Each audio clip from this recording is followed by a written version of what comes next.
एई देखंतु केते सुंदर भाबरे धाड़ी की धाड़ी गोटे गोटे ट्रे माध्यमरे किपरि सुंदर भाबरे चारा सबुकु लगा जाइछि।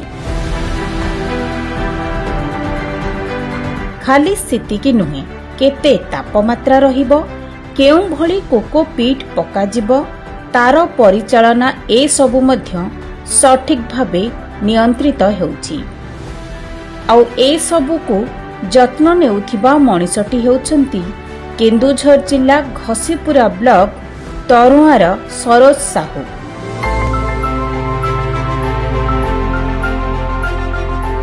प्रथमे धान चाषरू कृषि कार्य आरंभ करिथिले सरोज, हेले सेतेटा लाभ न हेबारु 2023 मसियारे कृषि विज्ञान केन्द्र केन्दुझर जाई सीबीसाई विकास प्रकल्प माध्यमरे दिया जाउथिबा 5 दिनिया तालीम बाबदरे जानिबाकु पाई चारा रोपण प्रति इच्छा करिथिले।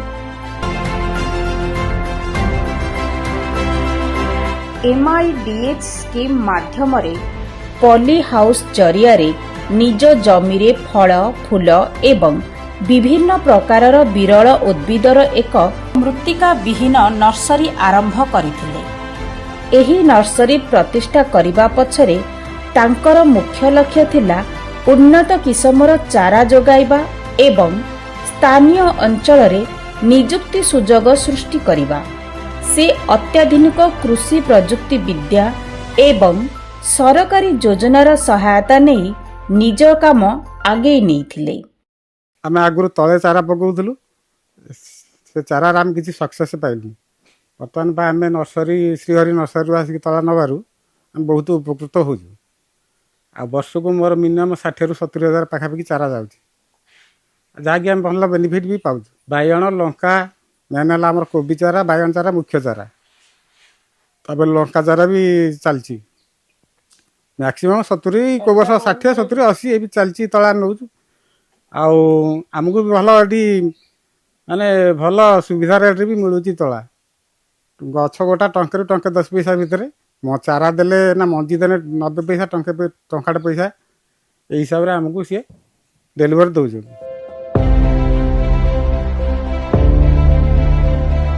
परिश्रम एवं उत्सर्गीकृत मनोभाव जोगु खूब शीघ्र सरोज को नर्सरी लोकप्रिय होई पारिथिला।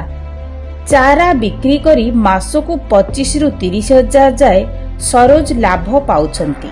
एपरिकी चाषी निजे मंजी आनी देबा सह चारा सबुकु किणी मध्य नेउछंती, जहा फलरे से निज घर खर्च सह आर्थिक अवस्था सुधारिबारे सफल होई पारुछंती।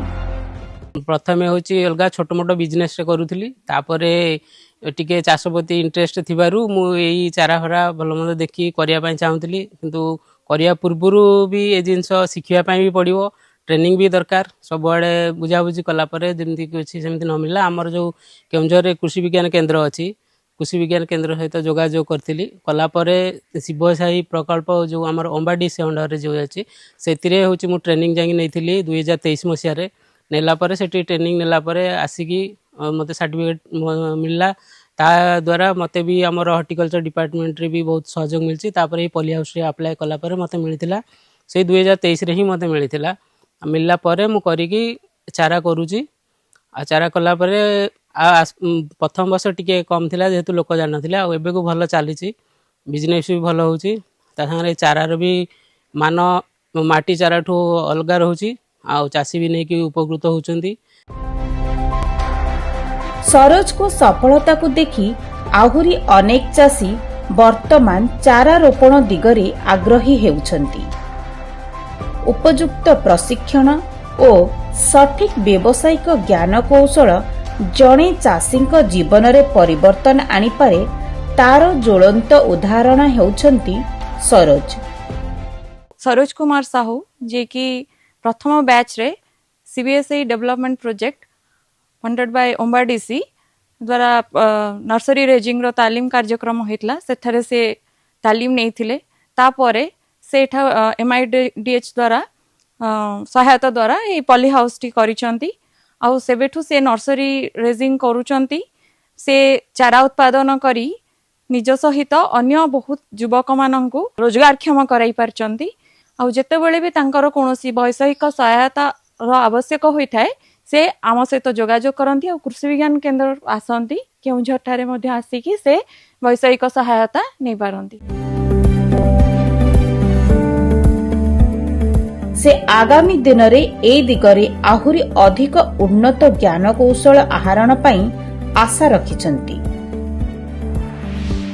नूतन वैषयिक कौशल को शिखी आहुरी सफलता दिगरे निज कृषि को आगे नेबा पई सरोज लक्ष्य रखिछंती। सरोज कुमार साहू तरुआर जे कि घसीपुर ब्लॉक रे अंडर जाउची से से आसी ट्रेनिंग 2023 मसीह नहीं से तापरे MIDS प्रकल्परू पॉली हाउस सहायता नहीं और ताकू यही पॉली हाउस तैयारी करिकी से विभिन्न प्रकार तली उत्पादन कर जेपरी आप देखिए पनीपरिया तली फूल तली उत्पादन कर आखपाखे लोक मैंने सब नहीं चाषी भाई मैंने नहीं चाष कर।